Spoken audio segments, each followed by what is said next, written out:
తెలంగాణ రాష్ట్రాన్ని సాధించినటువంటి కేసీఆర్ గారి మీద మీ అభిప్రాయం? ఆయన అత్యంత సున్నితమైనటువంటి మనస్సు కలిగినటువంటి గులాబీ పూల రేకులు లాంటి హృదయం ఆయన. గులాబీ పూలకు ఉండేటువంటి ఆ రేకులు ఉంటాయి కదా, అవి చాలా సున్నితంగా ఉంటాయి. ఇట్లా చేయి పట్టుకుంటేనంటే అప్పుడే కమిలిపోయినట్లయితే ఆయన హృదయం అటువంటి చాలా చాలా సున్నిత హృదయం, అత్యంత సున్నిత హృదయం. రెండవది, ఇది కాదు, ఇది లేదు, ఇది చేయను అనేటువంటి మాట ఆయన నోటి నుంచి రాదు. ఆయనకు జీవితంలో అత్యంత కష్టమైన పని, ఆయన అత్యంత కష్టంగా భావించేటువంటిది ఏదైనా కాదు లేదు అనడమే. అనలేడు, అంత సున్నితత్వం, అంత మొహమాటం ఆయనకి.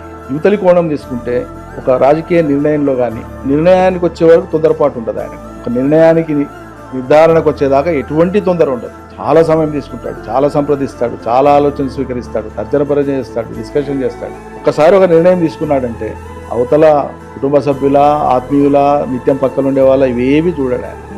ఆ నిర్ణయాన్ని తూచా తప్పకుండా అమలు అయ్యేటట్లు చండశాసనం లాగా ఉంటాడు.